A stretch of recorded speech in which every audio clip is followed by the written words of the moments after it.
News! Okay, we'll start with this. Unbeaten up-and-comer in the featherweight division, Raven Chapman posted this to his social media with a caption that reads, "Guess who's back? I'm making my ring return on Saturday on the 27th of July at the O2 in London on a rather huge Frank Warren Queensberry Promotions and TNT Fight Night against an opponent that has yet to be announced, though I don't expect it to be a particularly ambitious opponent because Raven is supposed to face Sky Nicolson later on this year towards the fall.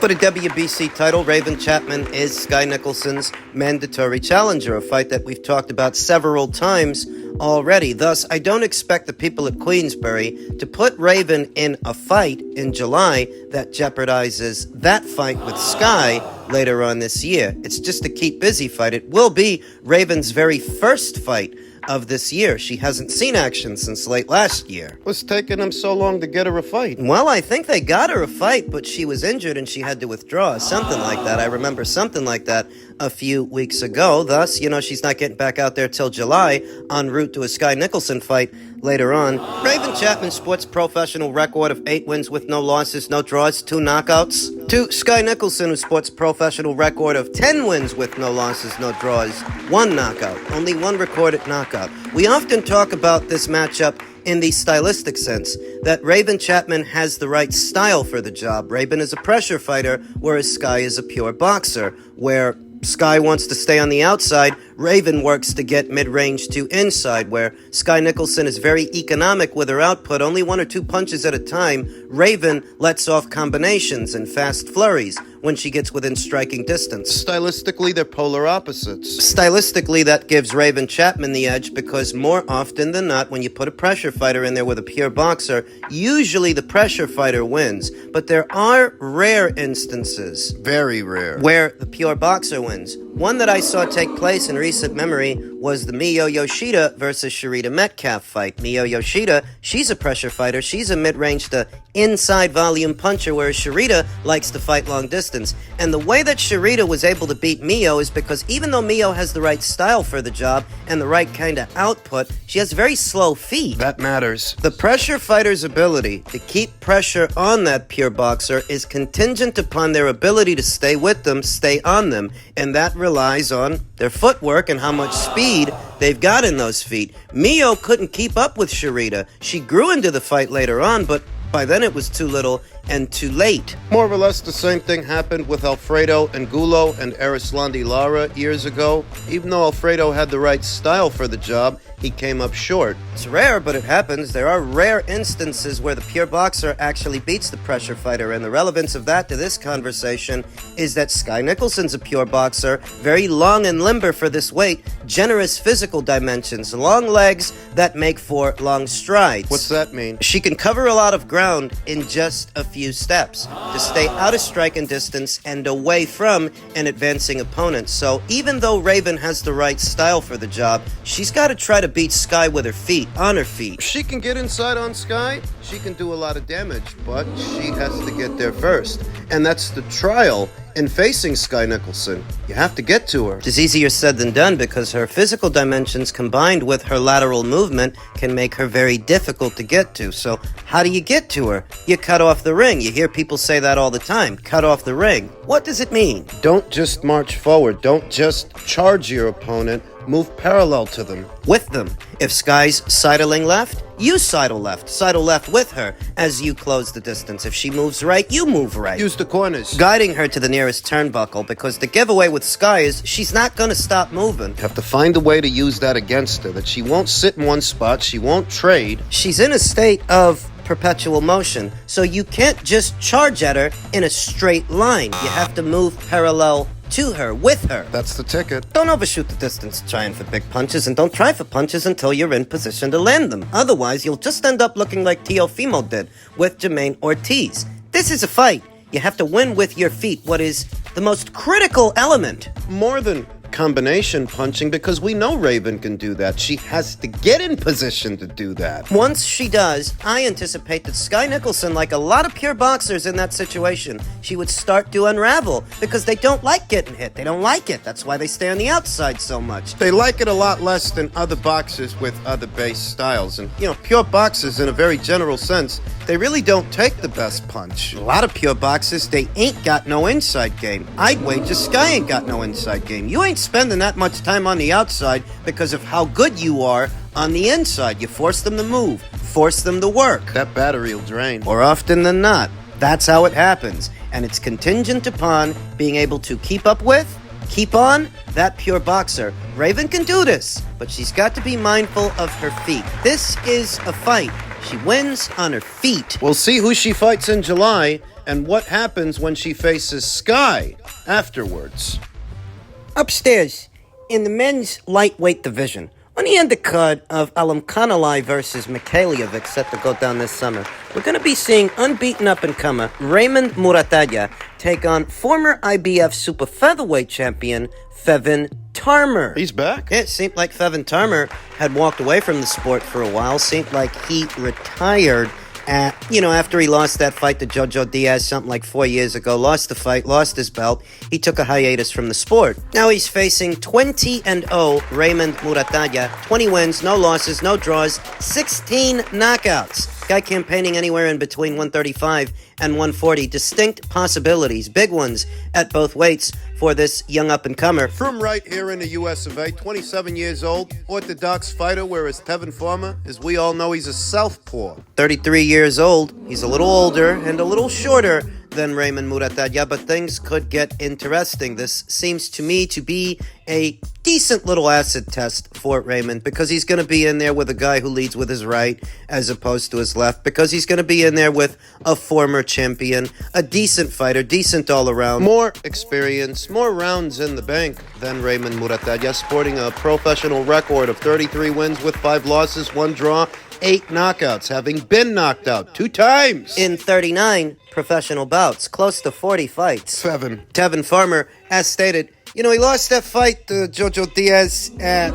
He took the rest of the year off. That fight took place in early 2020, before the shutdown, before the pandemic hit. He loses the fight in January, sits out the rest of the year, sits out all of 2021, then all of 2022, returns to action in the summer of 2023, and he has fought 3 times since then. He's moved up in weight. He's not at super featherweight anymore. He's been campaigning as a lightweight. Fevin racked up a couple of decent-looking knockouts since having moved up in weight, which is saying a lot because Tevin was never a knockout merchant. He was never a knockout puncher. 8 knockouts in close to 40 fights. What does that tell you? Raymond is the bigger, younger, seemingly stronger fighter, much stronger. Raymond last saw action earlier this year in March. He fought 3 times last year. Once, this one, against Zololani Jojengi. What? Is that how you say that? That's how I said it. Raymond Muratalla is best described as a mid-range to inside fighter, has the look of a boxer-puncher, a strong one. Sort of. Good physical dimensions for the weight. He's not small for lightweight. This is a guy who could easily move up in weight, grow into 140, maybe cap off at 147. His best punches are his bent-arm punches, his hooks, his uppercuts, mid-range to inside. Shows good variety. Power, snap on the punches, the way he whips those uppercuts, he just whips those hooks, those body shots. It all looks very nice within close quarters. And it just so happens that Tevin Farmer is a close quarters fighter. Fevin. What I remember from Fevin Tarmer is that even though he's a defensively sound fighter, defensively minded fighter, he's not an outside guy. He's not a guy who spends a whole fight on ice skates trying to get away from his opponent. He's a mid-range guy, from what I remember. Fights out of the southpaw stance, uses a Philly shell, very slick within close quarters, rolling punches off the shoulder, rolling counter, slipping counter. Yeah. Though as stated, he's not big on power. He is coming off of 2 consecutive knockout wins, but that might have a lot to do with who he knocked out, who he fought. This is a considerable step up in class for Tevin, but at the same time, at 33 years old, it's now or never. If you want to get back to that point to where you're fighting 4 world titles and becoming a world champion, you have to be able to beat the Raymond Muratallas of the world, and the same is true in reverse. If Raymond has any aspirations of becoming a world champion, he needs to be able to beat a former world champion. A former world champion in Tevin Farmer.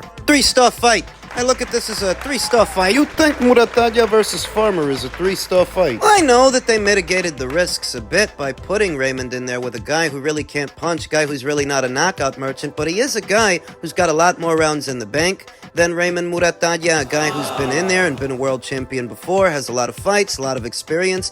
I mean, it looks like a solid fight to me. Maybe it is a foregone conclusion that Raymond beats him. Maybe? Because Tevin's not big on power and he's older. Raymond is bigger and he's younger, stronger. But Tevin does know how to handle himself. Mid-range to inside. I mean, he's very good there, very slick, and he's still very quick. He ain't got power, but he's got speed. Defense, I feel like he can make things interesting, so maybe it's somewhere in between a 2-star fight and a 3-star fight, because I do think it's a solid fight for a guy in Raymond's position that, well, you ain't fought somebody like this, not yet. Tevin Farmer's best bet is to counterpunch and to hit Raymond Muratalla with shots that he doesn't see. Mid-range to inside, that just so happens to be the both of their sweet spots. And Tevin, he ain't got the physical dimensions to try to fight this fight from the outside. He's got to be mid-range to inside. He's the shorter guy. When he's there, roll and counter, slip and counter. That's his best bet, whereas Raymond's best bet is to overpower the smaller, older fighter. Pour it on. A more straightforward approach. You're bigger, you're younger, so act like it. You're stronger. Fight like it. Don't let this guy mess you around. You get him out of there. He's been knocked out before, Tevin. He's been knocked out 2 times before. Granted that was over a decade ago, over 10 years ago in 2012. Was it the hands of Jose Pedraza? I think that was down there at a super featherweight. He's campaigning as a lightweight now. I think Raymond can knock him out. I think he can, but I also think that Tevin Farmer can make things interesting for however long the contest lasts. I like the fight. I like the card. It's a step up from the last guy that Raymond Muratalla fought, I'd say. This is a step up from the last guy. 2, maybe a 3-star fight, but I like it. It's an undercard fight. It's not like it's a main event anyway. Look for this July 13th on the undercard of Alam Kanalai versus Mikhailovic. And finally, you guys might have heard that, now that Vergil Ortiz is in the market for a new opponent, since Tim Tszyu had to withdraw as a result of that cut on his head not being fully healed, he's in the market for a new opponent, and he said, Ryan Garcia, I got a call saying you want to step in and replace Tim. I already gave my manager, Rick Merrigan, the green light to make it happen. Let's make this happen, Ryan. Don't let me down. Veteran boxing scribe Dan Rafael responded to that by saying, unlikely, with a suspension in New York, and California doesn't play games if a guy is facing a doping violation in another state. Is that why Ryan made this inquiry? For optics, because he knows he could be suspended. In all likelihood, he will be suspended for upwards of 4 to 6 months, and he won't be able to fight. So he starts calling guys out when he knows that he won't be available for the optics, for how it looks. It looks like he wants to take on all these good guys and all these great fighters, when in reality, he's only doing it because he knows he won't be able to fight them. His fans are so stupid, they eat up whatever he says. They might actually believe him if he says that he wants to fight Vergil Ortiz, or if they catch wind of it, they would actually believe him. You don't? No. Since the Devin Haney fight, he's called out anyone from Errol Spence Jr. to David Benavidez. Who else? I feel like I'm missing someone, but added to that list is now Vergil Ortiz. And with a doping case pending, possible suspension, no, I don't believe him. It's Sebastian Fundora. He also called out Sebastian Fundora. I don't buy it. The most sensible and sensical fight for Ryan Garcia, who can't make 140, and in reality, he's never actually made 140. He's likely going to campaign at 147, and if he is, the most sensible and sensical fight is a Mario Barrios fight.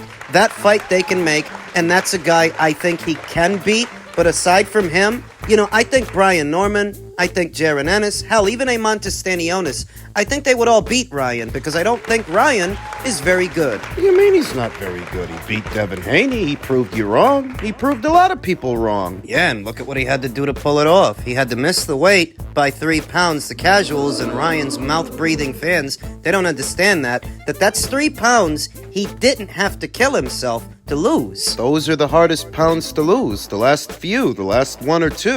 It's an advantage. And I'm not throwing Devin a pity party for it, because, you accepted the money, you took the money, and you walked in the ring, so it's not an excuse. I'm just saying that you're not going to be able to do that with everybody. Just decide to blow the weight, just blow the weight. Ryan isn't a good fighter. He had to do a lot of things to make that victory possible. Contract the weight for 140 pounds so that you could come in 3 pounds over. So if you contract the weight for 147, what are you gonna do, walk in at 154? He cheated. I think he cheated in more ways than one. I think he was using banned substances. I do think he took the Osterin deliberately. I don't care what his fanboys say or how his fanboys feel about it. The Osterin didn't end up in your system by accident. It's there. It was. So you had to blow the weight and used banned substances, and even with all of that, you couldn't knock out Devin Haney. Even with all of that. 140-pounder. So how will you fare against the best and brightest at 147? In this instance, if you do try to fight Vergil at 154, you'd be signing your own death warrant if you fought that guy. But he knows. He's not fighting that guy. It's all bullshit. It's all for optics. When you call out Spence, when you call out Sebastian, when you call out Vergil or David Benavidez, it's all just to keep your name out there while you sort out this anti-doping case and potentially serve a suspension. A short one, because I don't think the New York State Athletic Commission, if and when they do suspend him, I don't think it's going to be for very long, but I don't think it'll be soon enough that he can fight Vergil in August. We're coming up on June now. I saw what his lawyers said was they would like for it to be a 4-month suspension. You know, they don't want him to be suspended for very long. Ultimately, it's not up to his lawyer. It's up to the New York State Athletic Commission, though. Even if they get what they want, that would have to mean that Ryan misses all of June, all of July, all of August, all of September, doesn't come back till October. That's 4 months. Obviously not soon enough to stand in for Tim Tszyu and face Vergil